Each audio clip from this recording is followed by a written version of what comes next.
Welcome to another real estate industry update. I'm your host, Daniel Racanti, and today we have the pleasure of hosting John Miller, attorney and owner of Rock Solid Law and Title. John is not just your normal attorney, he's actually a rock star in real life. So before we get into John and everything, John, tell us a little bit about why you're a rock star and tell us a little bit about your band. Well, I don't actually claim to be a rock star, but I do represent a few of them. So that's a fun part of my life. I've always loved music. I've played music since I was 13 years old, and I'm a bass player and a lead vocalist, and I've had the band Bay Street in Jacksonville since 1987. We've been playing here and as far away as the San Francisco Bay Area and the Bahamas, and we've opened up for BB King and Three Dog Night. I'm just trying to remember a few. Kenny Loggins, lots of neat people, and also played small pubs and rooms all around Florida. I love that about you, John. I know you're being humble, but obviously you played with some really big stars and people that we'd only wish, we can only see them, but you've actually played with them. And so I know mostly you play as local now because obviously you've got a job, you're an attorney. Can't be traveling around while you're an attorney, but you're still a local rock star, and that's still pretty awesome. Thanks, man. And it also brings out your unique personality as an attorney, which I think everybody loves. So why don't we go into John? How about you tell us a little about you, your practice, and your experience as an attorney? Love to. Well, I grew up all over the Southeast, originally a Virginian, but have lived the vast, significant part of my life in Florida, and since 1984, right here in Northeast Florida. Worked for a couple of great downtown law firms before hanging out my own shingle in 1991. Well, And that practice has become Rock Solid Law and Title, as you mentioned. Um, and I love being at the beaches, but we serve people, well, really all over Florida, predominantly Northeast Florida, of course, in estate planning, real estate, and representing small businesses. So it's just a great practice to get to work with people and help infuse a little fun and a little keeping my clients in line into the economy of our country through the businesses. And of course, I've said to you before, I think that home ownership's the cornerstone of the American dream. So real estate lets us work in that area as well. And of course, the estate planning, we take care of families. So it's a great practice. There are about 10 of us in my practice, and we just love what we do and being a part of the community. Uh, I love everything about Rock Solid. To me, it's kind of maybe you can talk about what inspired you to do it, but it's great because it's like the Rock Solid, which is kind of like real estate planning. There's obviously that's rock solid, but then it's also you're a rock star. So I don't know if it was intention to be like that, but I feel like it kind of goes in hand. But can you spark a little more like what inspired you to open up your own firm and like what makes you kind of what you feel like brings in your own unique spin? Yeah. So the rock is definitely intentional to bring in different aspects of my personality. I'm also a preacher's kid, and I believe my brother is ninth or 10th generation in our family heritage. We have a lot of soldiers and preachers, and sometimes they're the same guy, nowadays gal. And so the rock was a rock solid foundation, right? And that's what I feel like my parents gave me. And then my firm tries to give a great rock solid foundation to families, to their homes, to businesses, and to people's wealth. So what inspired me was to try to give a little different opportunity to people in the experience of what a lawyer-client relationship can be. I really did not want to be the traditional dour, unhappy, trying to show people how smart I am kind of attorney. If people believe in our smarts and our abilities, they're going to come to us. We're going to try to give them a great experience. We love our clients. We are not available to be hired by jerks, and it's given us just a wonderful community of clients. And we actually do events for them just to bring them together so they can know each other because we think they ought to know each other. And it's a practice where everybody that leaves my door, Daniel, has had something good happen to them. They've either got money or a house, they've got an estate plan protecting their legacy and their kids, perhaps their grandkids, and the business. We're going to help make them stronger. We're going to make every contract that they enter the best it can be and shave the downside. So if a deal goes sour, it doesn't kill them, and that they continue to prosper and employ people here in our Northeast Florida community. So that's my inspiration. I love going to bed at night thinking that I help people. I also was a litigator, and I was good at it, but it was pretty stressful. There are other people who uh, gain energy from that experience. I'm not one of those people. It was just too much for me to be hired to fight over other people's problems. I'd rather take their lives and try to make them better. And that's who we are. We hope to continue to be great members of this community. Yeah, I mean, that's what it's all about, John. It's about building up this community and the people in this community and getting them to the points where, basically financially and generational wealth, that they can obtain that. And obviously helping us based on our knowledge, whether it's accounting and taxes or it's law. Um, Right. I do agree with you on the litigation. I don't know how attorneys do that. They make it look really cool and interesting in the movies and TV shows, but in real life, it's not anything like that. It's not like that. So one of the cornerstones to Rock Solid Law is your real estate services. Okay. So can you kind of give us an overview of like kind of services you provide, and then do you differ from a typical title, like real estate and title? Sure. Couple thoughts on that. We're boutique. We always have been boutique, and I want to remain boutique. That means we're not trying to set the world record for the number of closings we have at any given time.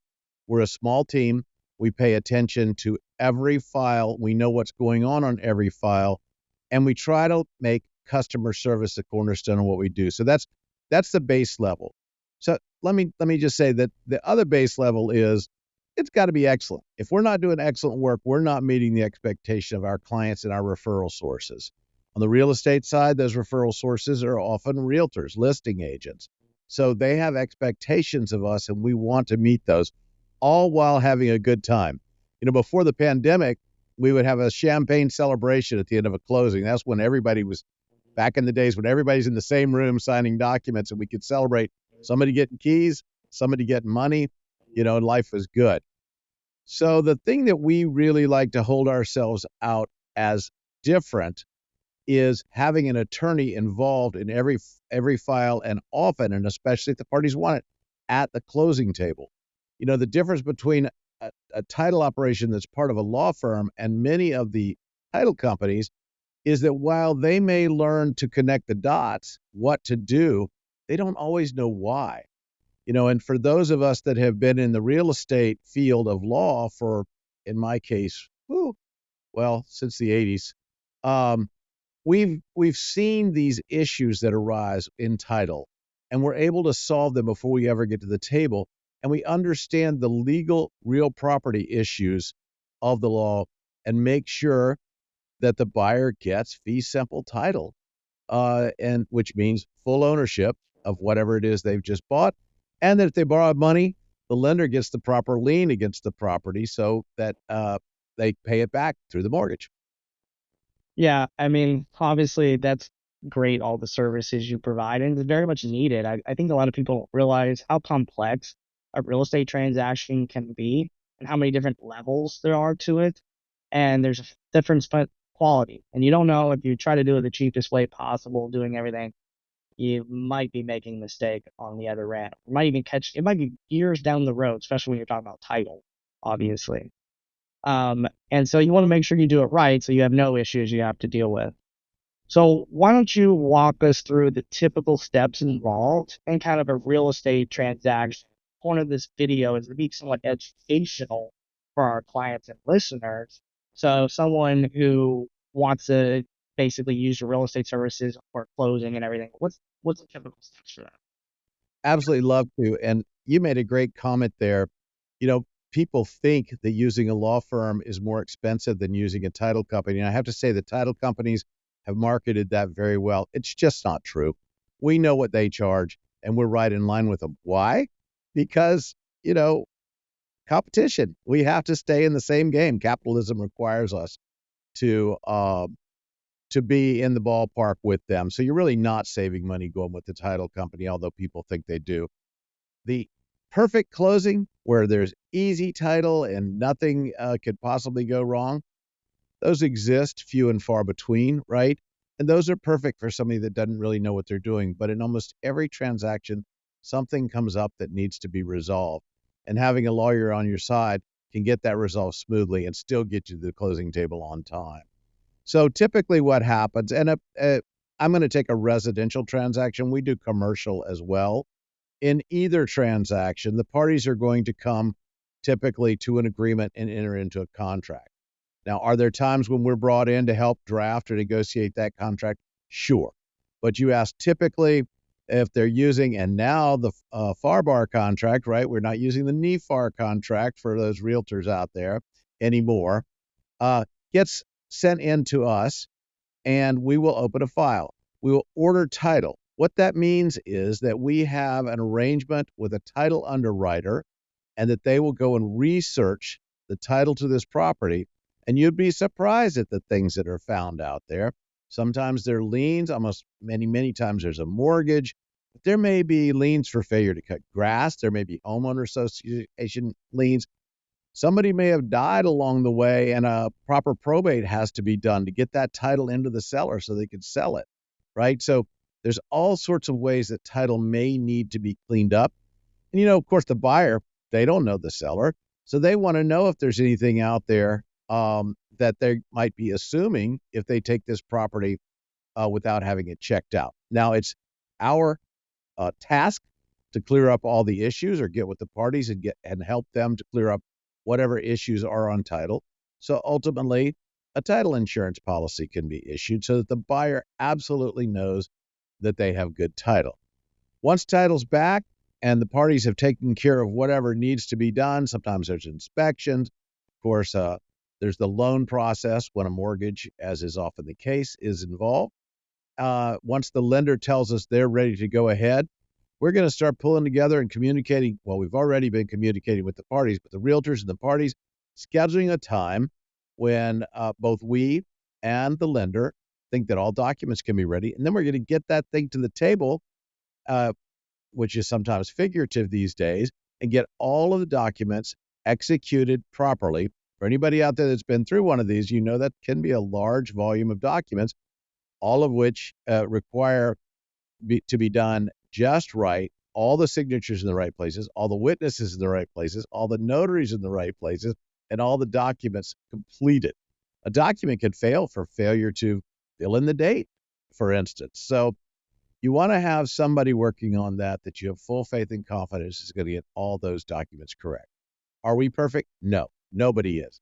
But we stand behind our work and we're going to fix anything that needs to be fixed. And at every closing, parties execute a document that says, something needs to be fixed, we'll do it. We almost never need that, but on the rare occasion we do, boy, do we get busy and get it done quickly. So we're also going to educate the parties on such things as portability of tax advantages on Homestead. New people coming into Florida don't understand how wonderful our homestead laws are here in Florida and the protections they afford us. They need to make sure that they get down and register for that because you can really make a mistake by letting the years click by and not have your homestead properly recorded with your county. Lots of little things like that we do.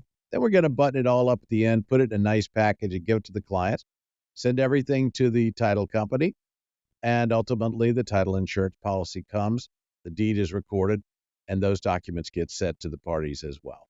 That's a thumbnail sketch of the overview of how we do it. Yeah, I understand it's a little bit more complicated than that. Well, the one thing you brought up was portability, which I always think is interesting because I can't tell you how many people I've talked to who have no clue. Lived in Florida their entire lives, have moved multiple times, don't even know portability. And I was like, you don't realize how many extra taxes you are paying. Why don't you briefly explain what portability is? Because I get, it bothers me how many times people don't know what it is. Oh, and it's huge because that's a tax advantage that you've gained that can follow you to every homestead in Florida, meaning every year for the rest of your life, you'll pay less taxes. Daniel, one thing I know you and I agree on is that we like our clients to pay the mandatory taxes, but not any voluntary ones. So Yeah. I feel it's part of my job to keep my clients from paying voluntary Those people that you just mentioned that didn't port their tax advantage to their new homestead in Florida are paying voluntary taxes every single year for the rest of their lives. So we all know that there is a just value established by the tax assessor's office when we buy a home. And that just value under Florida constitutional law cannot go up more than 3% per year on homestead. Please, we're not talking about your lake house or your rental investment property, homestead only. So over time, we all know that home values go up in Florida. Over time, the actual fair market value of a residence can be significantly greater than the taxed value. Once that Florida homeowner sells their home, their homesteaded real property, there's a gap. Like, let's say that 3% is here and the true value is here. The part that's my eyes and nose there, that's going to be a value that Floridian has gained over time, reducing taxes. In other words, your house is worth this, you're only paying taxes on that. Well, we all know the kids graduate, maybe you become an empty nester, maybe you don't want to have the big house anymore, or maybe you hit it big and you want a big house later in your life. Maybe you want a condo so you don't have to do the yard work. For whatever reason, Floridians may want to move. So our government, in its wisdom, has said, gosh, you've been a Floridian all those years. You've gained that tax advantage under the Save Our Home statute.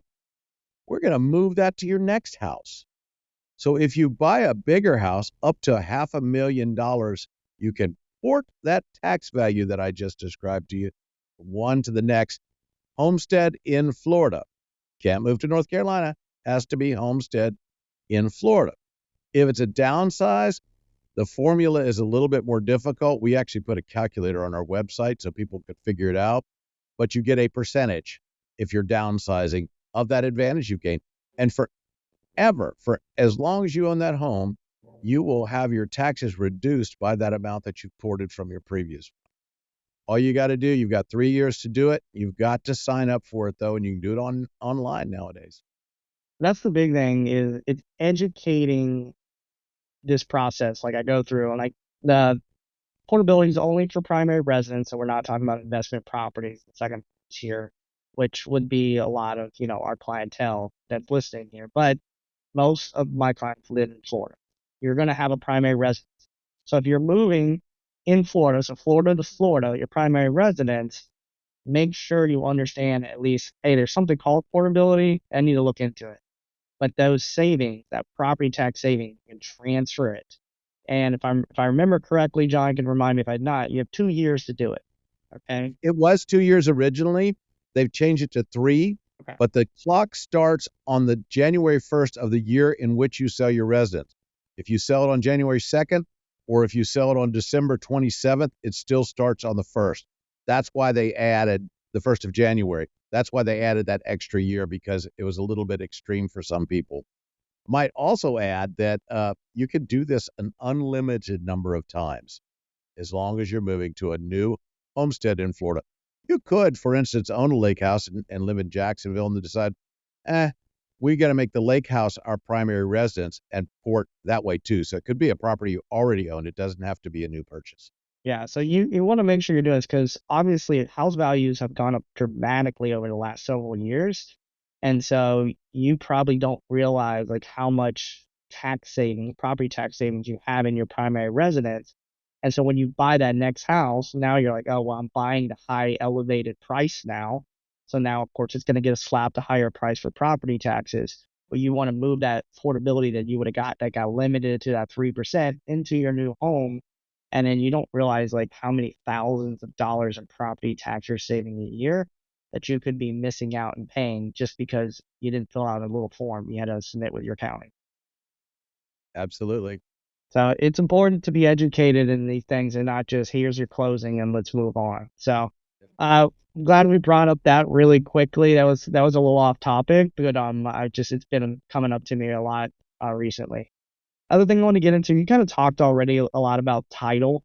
I think title's a really big one that kind of gets overlooked. Um, and making sure that you have a clear title. Can you go just expand on that a little bit? And maybe do you have like a really good story that you can tell why title is important? Sure. So for many people, their home is the greatest investment of their lives. And even if that's not true, one of the greatest ways to build wealth in Florida and other places as well, but particularly in our state, is through real estate acquisition and sale, right? So you got to make sure that the dirt you're buying is really the dirt you're buying, and that it becomes without any liens on it, any judgments or IRS liens or all sorts of other things, because some of those things run with the land.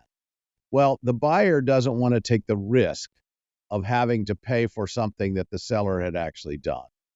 And so in almost every transaction, certainly every one that we close, there is a policy of title insurance that ensures to the buyer that they own the absolute title to what they've just bought, and that they're not buying it subject to a bunch of liens that might foreclose on it out from under them. So that's what the title policy actually does. Um, Probably the two most often cited examples of what could go wrong is a senior and a junior. Senior's out of the country for a while. Junior sells the property using his driver's license, which has the same name on it. Somebody doesn't catch that it's junior and collects the money, absconds with it, and then senior comes home sometime later to find strangers living in what was his home. Says, wait a minute, that's mine. Well, there's a title insurance claim. Another one is buying raw land and constructing a home on the wrong piece. Um, that home would then belong to the person who owned that piece of land, and a proper title insurance policy would take care of the clients in that situation as well. So we had one many years ago. Thankfully, we caught it where a fellow came in. I guess there was trouble at home, and he was going to sell the residence. And the woman who was with him looked somewhat like his wife, had her license, Hmm. but we realized that that wasn't her, and were able to thwart that fraud before it ever started. So had that gone through and not been caught, the title insurance would have made the spouse whole if she'd made a claim. So I was thinking, those are the scary stories, right? And why we need to have title insurance. But I was also thinking about, some success stories of how the title side of our practice does some neat things. We just had a uh, military officer who retired, went to civilian work, and then retired again, decided he wanted to go sailing.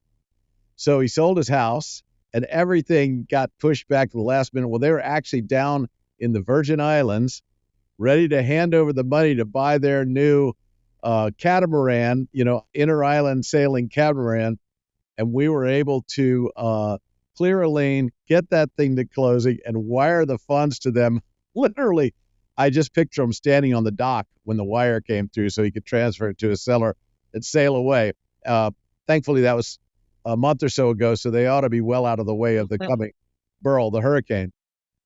Another one is kind of a neat story, and that is we had a client who had homes for elderly and got ready to sell this home, and the interested purchaser was the city of Atlantic Beach.